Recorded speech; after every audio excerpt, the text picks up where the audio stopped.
suatu kegiatan untuk meningkatkan kualitas dan kemampuan kita, meskipun memang banyak keterbatasan dari kita semuanya karena masih dalam situasi pandemi COVID. Kemudian salawat dan taslim kita aturkan kepada Habibana wa Syafi'ina wa Maulana Muhammad sallallahu alaihi wasallam. Semoga kita termasuk pada kaumnya dan akan mendapatkan syafaat yaumil akhir nanti. Amin. Hadirin yang saya hormati, pemateri ada Dr. Muhammad Tanim Nawawi dan Teh Vina Hikmatul Huda, terkhusus kepada pemateri yang pertama, Dr. Muhammad Tanim Nawawi. Saya ucapkan selamat datang di Fakultas Tarbiyah dan Keguruan. Inilah kurang lebihnya wajah dari Dewan Eksekutif Mahasiswa Fakultas Tarbiyah dan Keguruan. Kami mengucapkan terima kasih banyak kepada kedua pemateri yang telah bisa membersamai dan siap untuk memberikan pengetahuan-pengetahuan baru kepada kami tentang mungkin pentingnya kecantikan dan kesehatan pada perempuan khususnya. Ini akan memberikan pengetahuan-pengetahuan baru kepada kawan-kawan mahasiswi di Fakultas Tarbiyah dan Keguruan. Kemudian saya mengucapkan mohon maaf jika memang banyak keterbatasan dari kawan-kawan Dewan Eksekutif Mahasiswa Fakultas Tarbiyah dan Keguruan, karena tak luput kita juga sebagai manusia yang banyak salahnya, banyak kekurangannya, dan semoga dari kawan-kawan semua, dari pemateri, narasumber, semuanya bisa memaklumi atas keterbatasan kita semua. Intinya kita mengadakan webinar keperempuanan ini adalah rangkaian dari kegiatan-kegiatan FTK Exhibition, di mana nanti di FTK Exhibition ini banyak sekali perlombaan-perlombaan atau peningkatan kualitas kemampuan di bidang olahraga dan seni di Fakultas Tarbiyah dan Keguruan. Gitu. Dan ini juga webinar keperempuanan rangkaian dari kegiatan sebelumnya di bidang pemberdayaan perempuan, karena ada kemarin meningkatkan kualitas di bidang speak up dan public speaking, dari kemampuannya, soft skill-nya, dan mungkin kita juga perlu untuk mengadakan bagaimana caranya merawat kesehatan dan kecantikan untuk perempuan. Kira-kira begitu. Dan mungkin itu saja yang bisa saya sampaikan kepada semuanya. Mohon maaf jika ada kata-kata yang tidak berkenan. Saya cukupkan. Billahi taufiq wal hidayah. Wassalamualaikum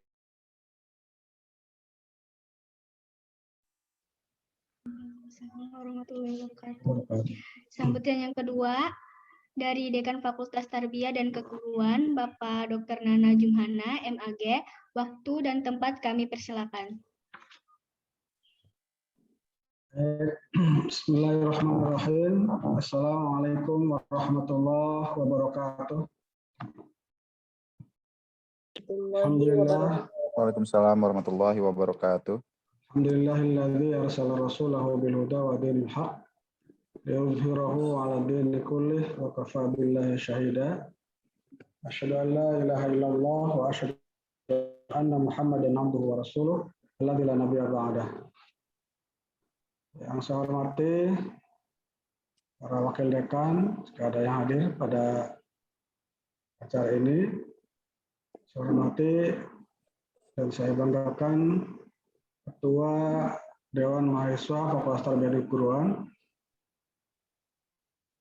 saudara-saudara para pengurus Dewan Fakultas Tarbiyah dan Keguruan, wabil khusus bidang pemberdayaan perempuan ya, yang melakukan dan menginisiasi kegiatan pada pagi hari ini dalam bentuk webinar keperempuanan. Para pengurus Ormawa di lingkungan Fakultas Tarbiyah dan Keguruan yang saya banggakan, saudara-saudara, para mahasiswa dan mahasiswi, para peserta webinar keperempuanan yang dilaksanakan oleh DMA Fakultas Tarbiyah dan Keguruan yang saya banggakan, saya banggakan juga. Dan wabil khusus kepada kedua narasumber, Bapak Dr. Muhammad Tanim Nawawi dan Saudari Vina Hikmatul Huda yang pada pagi hari ini akan menjadi narasumber dalam kegiatan webinar perempuanan yang saya hormati dan saya muliakan. Pertama-tama mari kita panjatkan puji syukur kepada Allah Subhanahu wa Ta'ala atas berkat limpahan rahmatullah kita bisa bersilaturahmi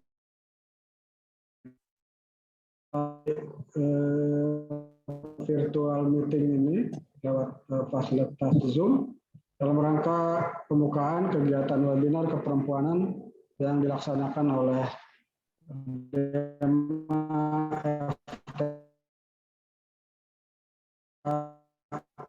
UIN Sabah Banten. Selama pimpinan fakultas, tentu kegiatan ini pada pagi ini yang bertajuk webinar keperempuanan dengan tema pentingnya menjaga kesehatan dan kecantikan pada perempuan untuk menciptakan generasi yang tangguh. Saya kira temanya luar biasa dan jika kemarin mungkin lebih bersifat tema pagi hari ini, tema yang diusung adalah tentang menjaga kecantikan dan kesehatan untuk kaum perempuan khususnya. Saya kira ini tema yang bagus, yang jarang diangkat ya dalam kegiatan-kegiatan semacam ini, dan ini diinisiasi oleh bidang pemberdayaan perempuan oleh DEMA Fakultas Sarjana Keguruan. Saudara sekalian, dalam konteks sejarah pendidikan Islam, ya, sejak munculnya Islam atau sejak datangnya Nabi Muhammad SAW sebagai pembawa ajaran Islam, itu peran perempuan dalam dunia pendidikan juga cukup berkibar, ya, cukup banyak dan cukup diperhitungkan. Artinya bahwa perempuan ini juga harus memiliki peran yang cukup penting, ya, yang harus kita dorong terus dalam bidang pendidikan. Nah, terkait dengan masalah kesehatan dan kecantikan, tentu saja Islam sebagai suatu ajaran yang universal dan juga kafah, ya, juga mengatur tentang itu. Ya. Kita ingat bahwa dalam hadis Nabi ada hadis yang menyatakan tungkahul mar'atu li arba'in kan. Yang pertama lima liha, kemudian li jamaliha, wali hasabiha, walidiniha. Jadi perempuan itu atau wanita itu dinikahi atau dinikahi oleh seseorang laki-laki itu paling tidak alasannya karena 4 hal. Yang pertama karena hartanya, yang kedua li jamaliha karena kecantikannya. Karena kecantikannya. Kemudian juga lihasabiha karena keturunannya dari nasabnya, kemudian juga walidin. Ya. Tapi dalam Islam, kemudian yang jadi tekan adalah fadfar bidzatid din, gitu ya. Pilihlah yang memiliki penguasaan dan pengamalan agama yang paling baik. Gitu ya. Taribat siada, maka kamu akan menjadi orang-orang yang beruntung. Jadi kecantikan ini memang menjadi salah satu hal yang menjadi kriteria ya bagi seorang perempuan. Apalagi tadi dan kesehatan tentu saja ya tadi kesehatan karena tadi dikaitkan dengan untuk melahirkan, untuk mendapatkan nanti generasi yang tangguh tadi. Ya, saya kira kita sepakat semua bahwa dari wanita yang sehat, gitu ya, akan lahir generasi yang sehat pula. Ya. Dari wanita yang cantik, tentu saja cantik dalam konteks kita Islam, ya, tidak selalu berkonotasi pada cantik secara fisik, ya, tapi cantik secara akhlak tentu saja. Ya. Akhlaknya cantik, akhlak cantik itu ya dia seorang perempuan yang ifah, ya, yang memelihara kehormatan cantik dalam pandangan Islam, gitu ya. Jadi dalam pandangan Islam itu berorientasi pada inner beauty, ya, artinya kecantikan yang bersifat dari dalam yang mencerminkan akhlak mulianya, dan itulah salah satu kriteria kecantikan dalam Islam. Oleh karena itu kita sepakat bahwa dari orang-orang yang tangguh, gitu ya, tangguh dari segi fisiknya dan moralnya. Gitu. Betapa banyak dalam ajaran Islam kita ya yang menyetir ayat dan hadis yang menyetir tentang kecantikan, ya, kesehatan dan juga kekuatan. Ya, namanya al-mu'minul qawiyyu ya ahabbu ilallah minal mu'minul dhaif. Ya, mukmin yang kuat itu lebih senang oleh Allah daripada mukmin yang dhaif, yang lemah. Ya, dan seterusnya dan seterusnya. Dan banyak sekali hal-hal yang terkait dengan kesehatan dan juga kecantikan ini yang menjadi anjuran dalam Islam itu sendiri. Ya. Betapa dalam Islam seorang wanita itu memang harus tampil cantik, terutama di depan suaminya, gitu ya. Walaupun di sini banyaknya mahasiswa, tapi kelak tentu saja akan ada punya suami yang harus mempertimbangkan itu, gitu ya. Di antaranya umpamanya hadis Rasul, salah satu ciri wanita soleh itu katanya ketika seorang perempuan itu dipandang oleh suaminya maka sarrotska, gitu ya. Idza nazarta ilaiha sarrotska. Ketika suaminya itu memandang dan melihat istrinya itu sarrotska, dia membuat senang suaminya, ya, dengan penampilan yang rapi, ya, dengan kondisi yang bersih dan seterusnya, itu membuat suaminya senang. Jadi dalam Islam, sesuatu yang membuat senang suami yang dilakukan oleh istri, termasuk dalam hal menjaga kecantikannya, ini menjadi suatu ladang ibadah, ya. Itu asal tadi yang menjadi objek yang dilihat itu suaminya, gitu ya. Itu menjadi suatu yang ibadah dan menjadi salah satu karakteristik wanita yang soleh dalam pandangan Islam, gitu ya. Selain itu, selain nazar ta'ila sarotka, kata Rasul, idza kharajta hafidhatha, gitu ya. Kalau dia keluar atau kalau kamu keluar seorang suami, maka perempuan itu hafidhatha, dia menjaga dirinya, gitu ya. Nah, ini adalah bagian dari karakteristik kecantikan dalam Islam. Jadi oleh karena itu saya kira ini suatu kegiatan yang sangat bermanfaat ya untuk memberikan bekal terutama para mahasiswa kita ya, baik yang tergabung dalam pengurusan DEMA ataupun mahasiswa FTK secara keseluruhan yang hadir pada hari ini sangat bermanfaat ya. Saya himbau dan saya ajukan untuk mengikuti dengan baik kegiatan ini, insya Allah memiliki manfaat yang besar, terutama tadi dalam yang nanti ke depan tentu akan menjadi ibu-ibu semuanya ya, menjadi ibu yang akan melahirkan anak-anak yang soleh dan solehah karena pengetahuannya tentang kesehatan, ya, kecantikan, dan tentu saja nanti harus lengkapi dengan pengetahuan dan wawasan tentang bagaimana menjadi ibu yang baik, ibu yang solehah, sehingga menurunkan dan melahirkan generasi-generasi yang soleh juga. Ya. Karena kita sebagai umat Islam selalu oleh Allah Subhanahu Wa Taala diwajibkan agar kita juga meninggalkan nanti generasi-generasi yang soleh, gitu. Jadi yang mana generasi-generasi itu tidak kita tanyakan mata kuluna min ba'di, tapi mata buduna min ba'di, gitu. Kita harus menanyakan pada anak-anak kita, wahai anak-anakku, bukan apa yang kamu makan nanti setelah sepeninggalku, tapi apa yang akan kamu sembah setelah aku tiada. Artinya apa? Di sini kita peran ibu dan bapak adalah memberikan bekal keimanan yang sebaik-baiknya pada anak-anak kita, sehingga walaupun kita telah meninggalkan mereka menjadi orang-orang yang yang kuat imannya dan kuat jiwanya, sehingga mereka tidak tergelincir pada hal-hal yang dilarang oleh agama. Saya kira itu, saudara sekalian, saya menyambut baik kegiatan ini, sangat bermanfaat, ya, sangat patut diikuti, dan saya ucapkan terima kasih pada DEMA FTK yang telah menggagas dan menginisiasi ini dan juga melaksanakan kegiatan ini pada hari ini. Juga terima kasih saya sampaikan pada kedua narasumber yang telah memenuhi undangan para mahasiswa kami, yang mana pada hari ini Bapak dan Ibu berdua menjadi narasumber dan memberikan wawasan serta sharing pengetahuan dan ilmu pada para mahasiswa kami. sebagai bagian dari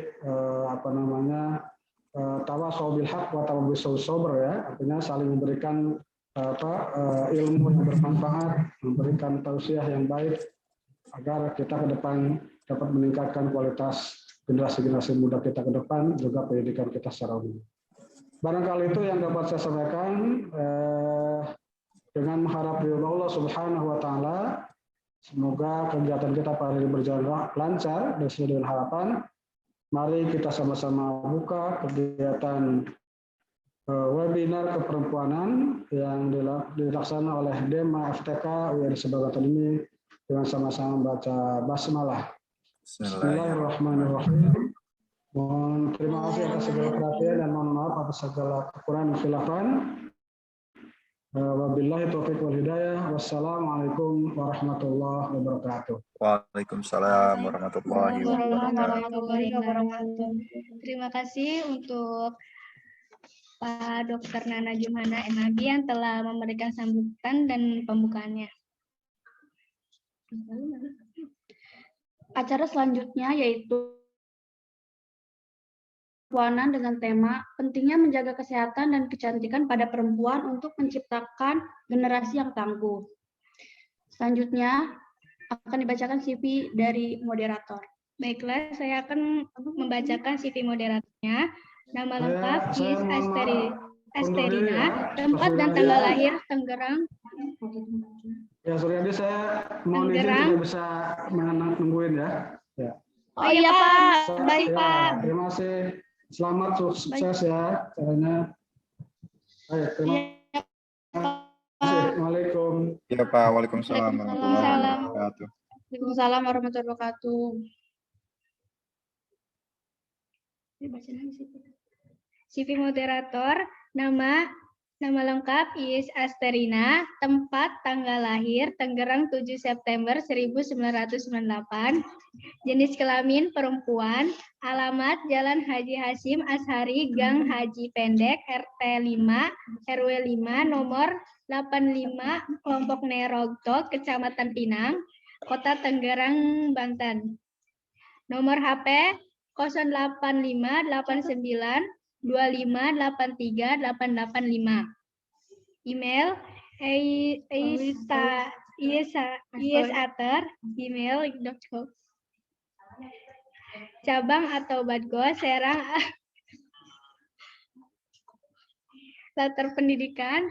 Latar belakang pendidikan, perguruan tinggi, pendidikan sekarang perguruan tinggi UIN SMH Banten, Fakultas Tarbiyah dan Keguruan, jurusan Tadris Bahasa Inggris.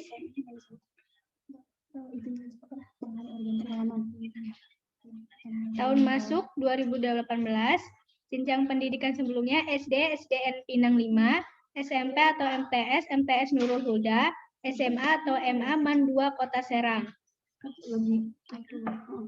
Moto hidup, jika kamu ingin hidup bahagia, terikatlah pada tujuan, bukan orang atau benda. Untuk Teis, dipersilakan.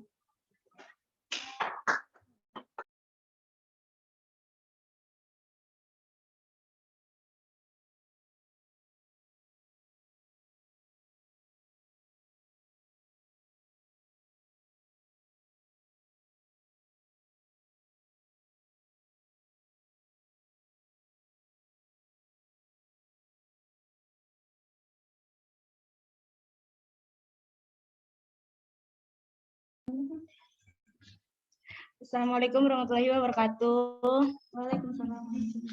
Waalaikumsalam warahmatullahi wabarakatuh. Terima kasih kepada MC dan selamat datang kepada pemateri kita yaitu Dr. Tanim Nawawi dan Vina Hikmatul Huda. Selanjutnya aja ya, kita akan pemaparan dari materi pertama kita yaitu dari Dr. Tanim. Sebelum akan CV dari beliau. Nama Dr. Muhammad Tanim Nawawi, tempat dan tanggal lahir Mekah 11 Juli 1990, jenis kelamin laki-laki, agama Islam, status belum menikah, alamat Kalibata City Tower Kemuning. Email tanim_delaforza@yahoo.co.id. IG @tanimnawawi. Kontak person 0812 4206 3156. Jenjang pendidikan SD Impres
mohon maaf untuk kendalanya. Selanjutnya, Wakil Ketum TBM 110 tahun 2012, Direktur Pengabdian Masyarakat Bakornas LKMI tahun 2018 sampai 2020, Koordinator Humas PDUI Sulawesi Selatan 2018-2020, Pengurus DPP KNPI 2020 sampai 2022, Kabid Humas IMT IDI, Ketua IDAGI Ikatan Dokter Alumni Gontor 2019 sampai sekarang. Penghargaan tahun 2020, Piagam Tanda Penghargaan sebagai relawan dokter Kementerian Kesehatan atas jasa dan pengabdiannya sebagai relawan dalam penanggulangan coronavirus disease tahun 2019 atau COVID-19 di Rumah Sakit Darurat COVID-19 Wisma Atlet Kemayoran. Riwayat pekerjaannya Medical Support IDI RSDC Wisma Atlet Kemayoran. Kepada Dr. Tanim dipersilahkan untuk memaparkan materi. Ya, terima kasih kepada saudari moderator Is Esterina ya. Ya, Bismillahirrahmanirrahim. Yang saya hormati Dekan Fakultas Tarbiyah dan Keguruan UIN Banten, Dr. Nana Jumhana MAG. Yang saya hormati Ketua Dema FTK Mas Suryadi. Kemudian yang saya hormati pemateri 2 yaitu Duta Fakultas Tarbiyah dan Keguruan 2020 Fina Hikmatul Huda. Ya. Dan para hadirin yang saya banggakan. Assalamualaikum warahmatullahi wabarakatuh. Alhamdulillahirabbil alamin wa binasta'in ala umuri dunya waddin. Wassalatu wassalamu ala asrofil anbiya'i wal mursalin wa ala alihi wa sahbihi ajmain. Amma ba'd. Ya, yang pertama-tama mari kita panjatkan puja dan puji syukur atas kehadirat Allah Subhanahu wa taala yang telah melimpahkan nikmatnya, baik nikmat iman, nikmat rohani maupun nikmat jasmani. Dan tak lupa pula salawat dan salam kita junjungkan kepada Nabiullah Muhammad SAW yang telah membawa umatnya dari alam kejahilian ke zaman yang sangat terang benderang dan yang penuh keilmuan. Kemudian yang ketiga, saya ucapkan selamat atas terselenggaranya webinar kesehatan reproduksi ini. Dan terima kasih juga sekali lagi kepada panitia yang telah mengundang saya sebagai pemateri di session kali ini, di webinar keperempuanan dengan tema pentingnya menjaga kesehatan dan kecantikan pada perempuan untuk menciptakan generasi yang tangguh. Ya, sejak dihubungi oleh panitia, mungkin agak sedikit ini ya, karena yang biasanya bawa materi adalah sosok wanita atau perempuan, tapi nggak apa-apa, karena kita berbicara kesehatan, tentu kita berbicara secara profesional juga gitu ya. Terkait kesehatan reproduksi ini ya, langsung saja kita masuk ke materi. Udah jam segini juga, untuk mempersingkat waktu.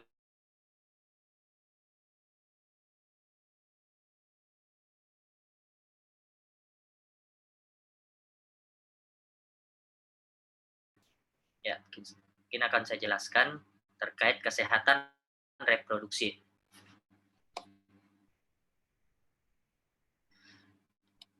Ya, pada masa sentral, pada remaja itu terbagi 3 ya, masa remaja awal, remaja tengah, dan remaja akhir.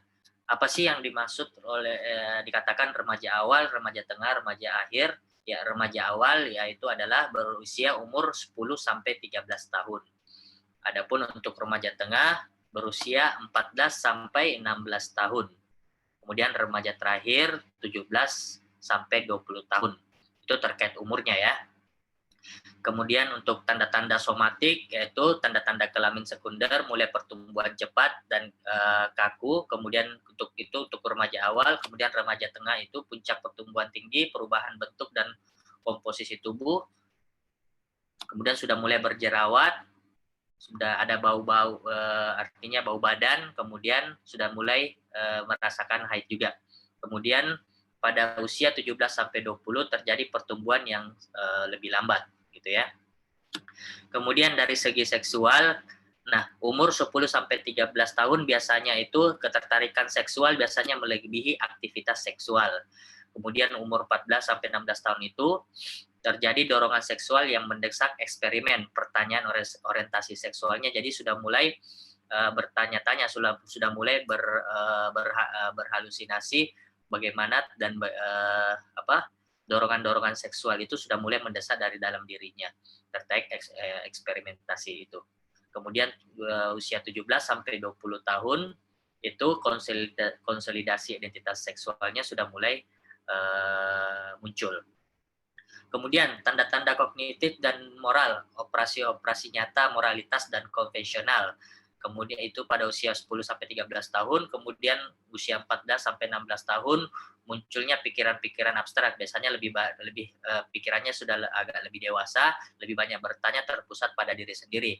Biasanya mencari jati diri di usia pada usia gini, 14 sampai 16 tahun. Kemudian usia 17 sampai 20 tahun biasanya lebih idealis dan absolut ya. Kemudian konsep diri biasanya keasikan dengan perubahan-perubahan tubuh, sadar diri pada usia 10 sampai 13 tahun. Kemudian usia 14 sampai 16 tahun mulai merasa cemas akan daya tarik, menambah introspeksi, kemudian citra tubuh yang lebih relatif stabil. Ya. Dan selebihnya terkait keluarga, teman sebaya dan hubungan masyarakat ini biasanya lebih dominan usia 10 sampai 13 tahun ya, lebih keasikan pada perubahan tubuh. Kemudian untuk remaja tengah mungkin lebih kepada cemas dengan daya tarik dan berusaha terus untuk mendapatkan anatomi yang lebih besar ya. Oke, lanjut. Slide-nya lanjut. Nah, untuk organ reproduksi pada perempuan sendiri di antara lainnya itu saluran telur, memiliki saluran telur. Kemudian ini ada umbai-umbai, jari-jari yang memegang sel telur itu. Kemudian ini induk telurnya.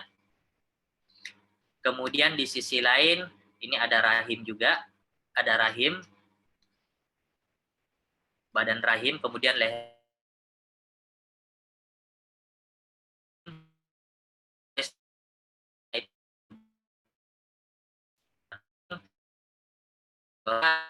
Ini disebut bibir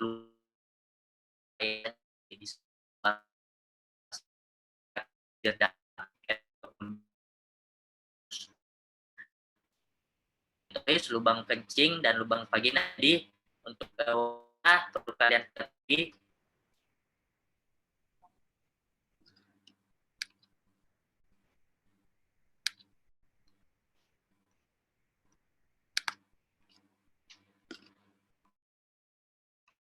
slide-nya. Panitia bisa dibantu mungkin slide-nya.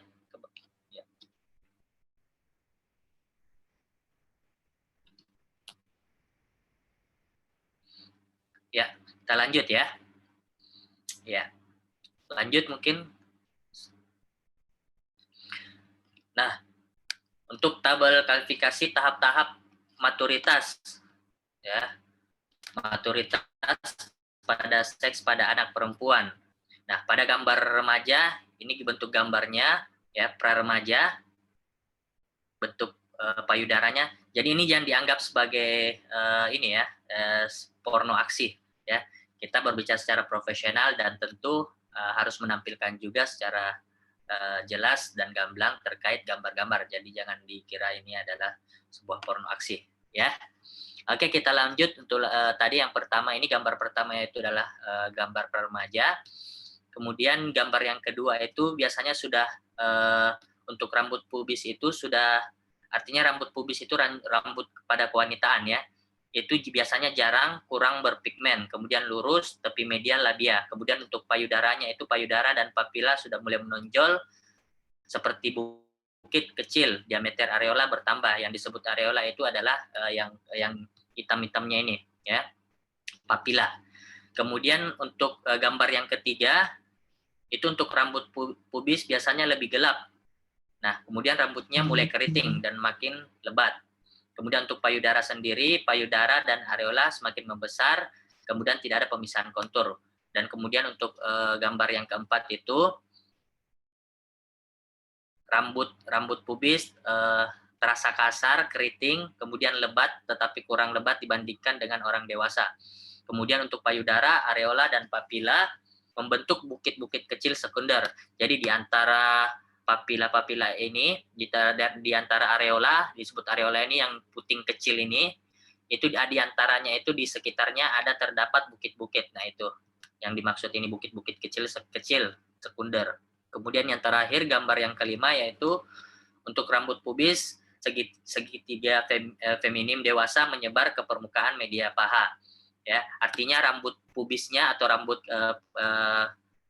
feminimnya itu sudah merambah ke area paha permukaan. Kemudian untuk payudaranya itu puting menonjol, areola merupakan bagian yang kontur payudaranya keseluruhan. Nah, ini gambaran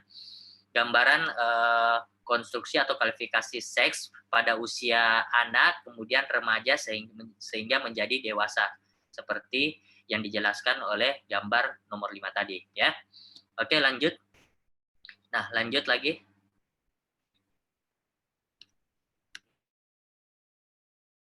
Yang tadi saya jelaskan organ reproduksi wanita, nah sekarang organ reproduksi pada laki-laki, ya.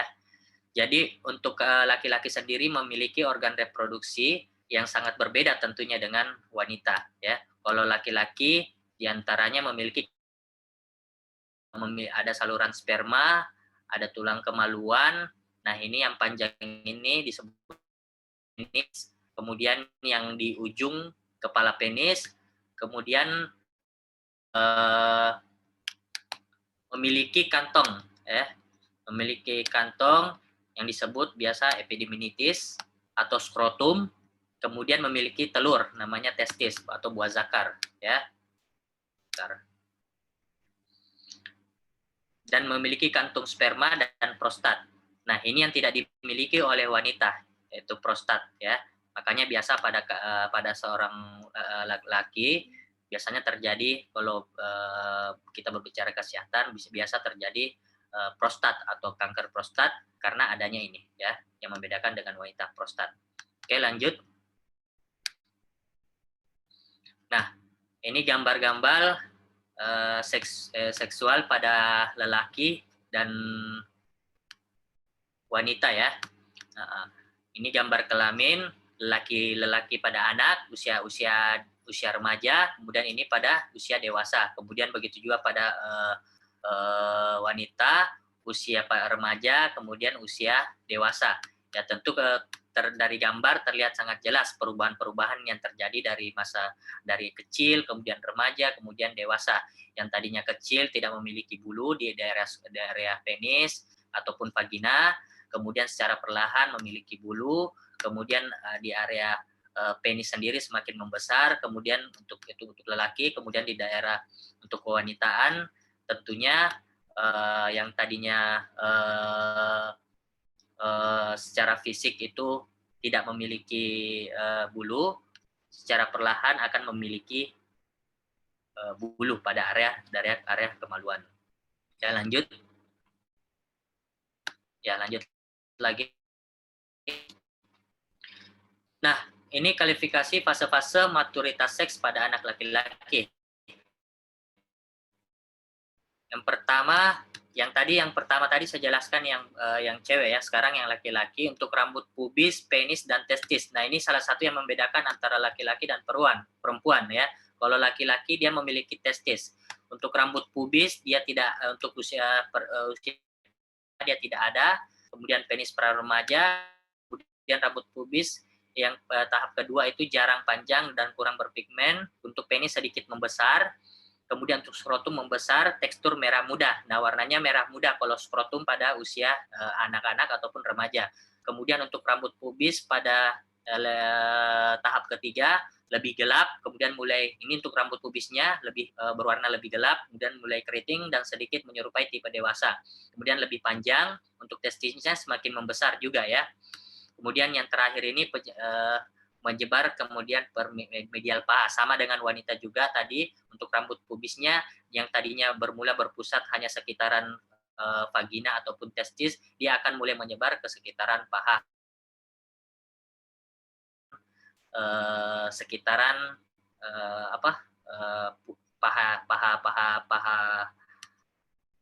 paha manusianya ya. Kemudian untuk penisnya ukurannya semakin besar, semakin dewasa. Kemudian testisnya ukurannya juga semakin besar ya. Dan di usia dewasa dan usia kecil tentu memiliki perbedaan. Tentu untuk testisnya yang tadinya berwarna merah muda, kemudian untuk yang dewasa akan terjadi menjadi gelap ya skrotumnya. Pada wanita pun demikian, yang tadinya berwarna merah kemudaan, kemudian berumur dewasa akan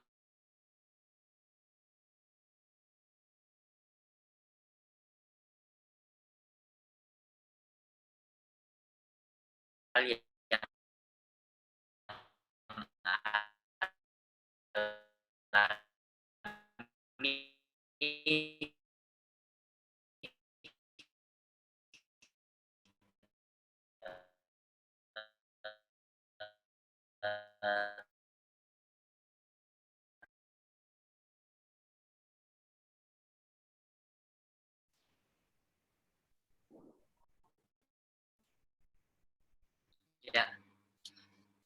ya sambil menunggu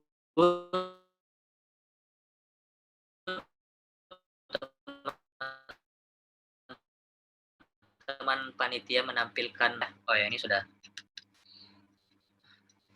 Ya, tentu teman-teman dari masa remaja awal, kemudian